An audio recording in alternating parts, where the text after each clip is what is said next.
so much, conference. I've waited 17 months, 25 days and 2 hours to appear in front of you in this hall as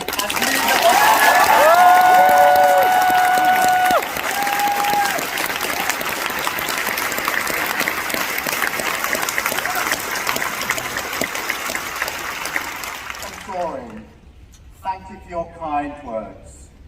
Thank you for everything you've done for criminal justice. Thank you for everything you've done for our party.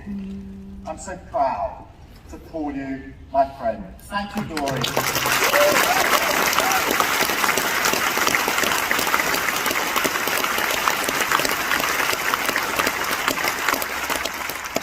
At conference, let me take this first opportunity to thank my brilliant Shadow Cabinet and Shadow Lords team for everything that they have done in the last 18 months.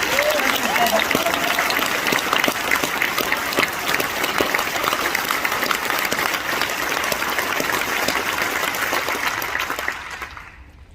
And Louise Elman, welcome home.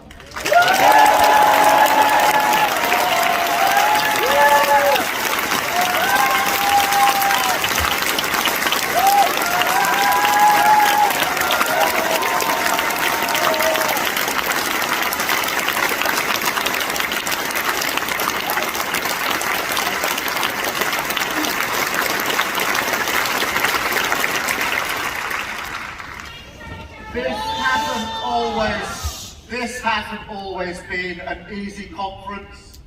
Sunday was particularly nerve-wracking, but then the results started coming through. Arsenal 3.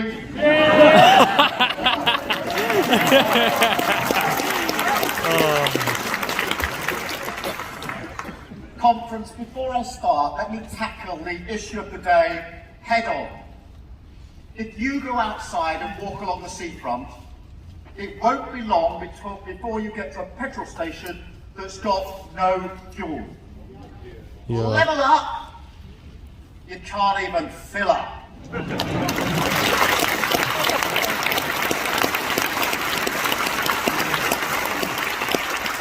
conference, doesn't that just tell you everything you need to know about this government? Ignoring the problem, blaming someone else, then coming up with a half-baked solution.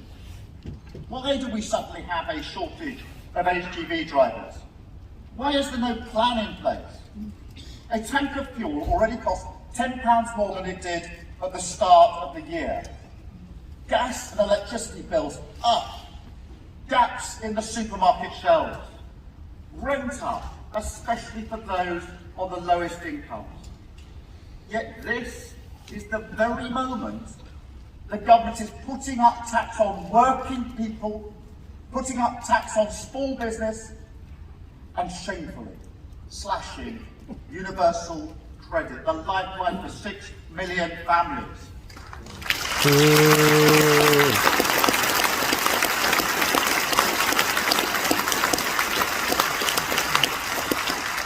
We have a fuel crisis, a pay crisis, a goods crisis, and a cost of living crisis all at the same time. Conference, let me quote to you what the Prime Minister said at the United Nations last week. We believe that someone else will clear up the mess we make because that's what someone else has always done. Well, Prime Minister, either get a grip or get out of the way and let us step up.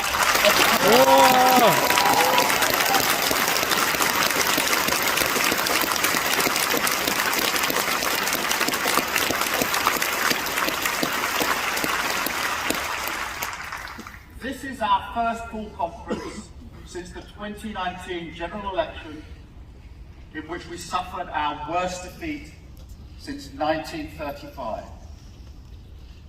To our devoted activists, to our loyal voters, I want to say loud and clear, you saved this party from obliteration and we will never forget it. Thank you.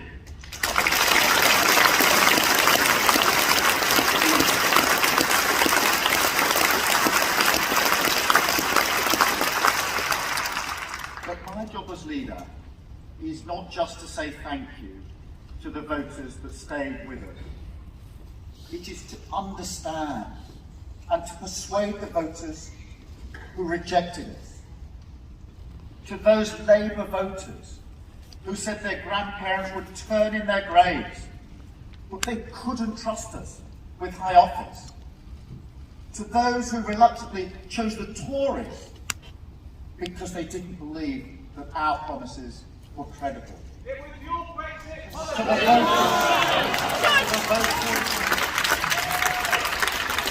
the voters that thought what we were unpatriotic or irresponsible, or that we looked down on. I say these simple but powerful words.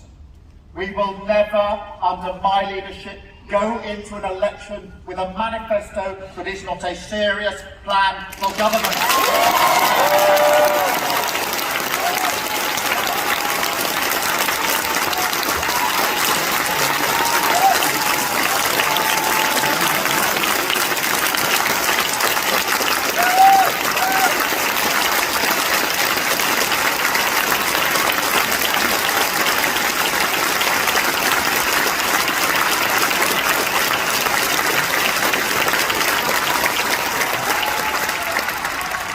Will not take another election defeat for the Labour Party to become an alternative government in which you can trust.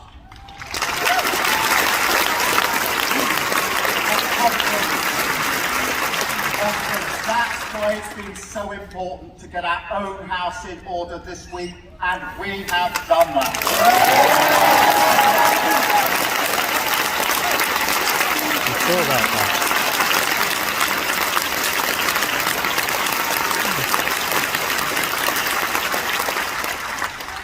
This is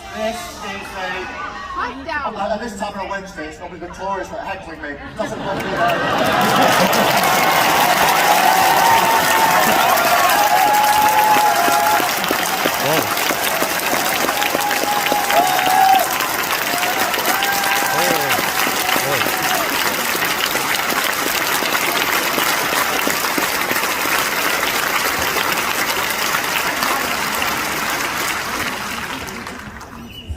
Big moment in our country's history. We will look back at this moment and we'll ask, how did the nation rebuild after the pandemic? Did we learn? Did we use the crisis to make the future? I see a government lost in the woods with two paths beckoning. One path leads back where we came from. None of the lessons of COVID are learned. The flaws that were brutally exposed by the pandemic all worsen. Childhood poverty increases. The crisis in social care gets worse. The housing market still broken. Slow and steady decline. But there's another path down which we do address the chronic problems revealed by COVID with the kindness and the togetherness that got us through. That path leads to a future in which a smart government enlists the brilliance of scientific invention to create a prosperous economy and a contribution society in which everyone has their role to play. It will be a future in which we make an opportunity out of tackling the climate crisis, and in which Britain is once again a competent actor in the world. I believe in this country, and I believe we will go forward. Today, I want to tell you how. Today, I want to tell you where my passions were born and why I'm in politics. There are two rocks in my life, the two sources of what I believe to be right and good: family and work. I'm not from a privileged background. dad was a tool maker. Although in a way, so was Boris Johnson.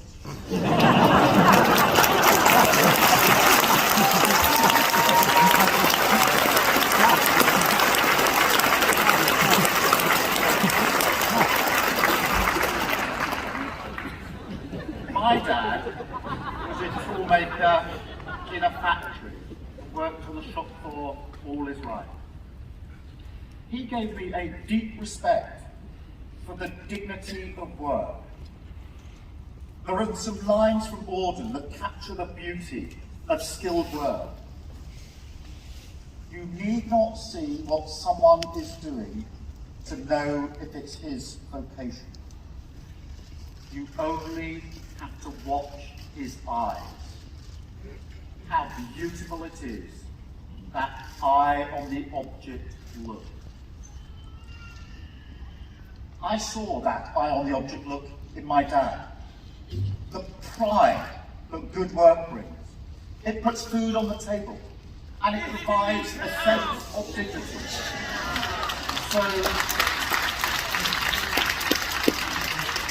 So when I hear that this country is creating so many low-paid jobs, and when I tell you that good work and fair growth will be the priority for a Labour government, I haven't learned this in some political seminar.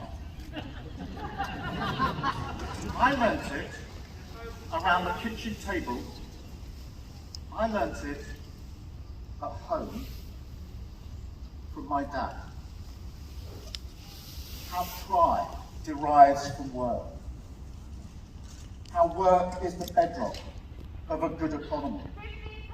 And how a good economy is an essential partner of a good society. That is why I am so proud to lead a party whose name is Labour.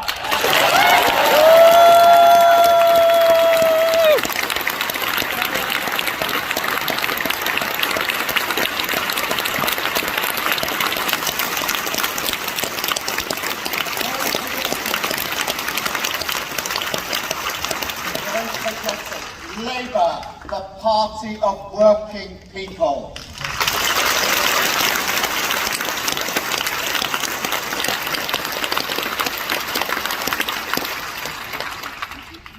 My mum worked incredibly hard too. She was a nurse in the NHS and a very proud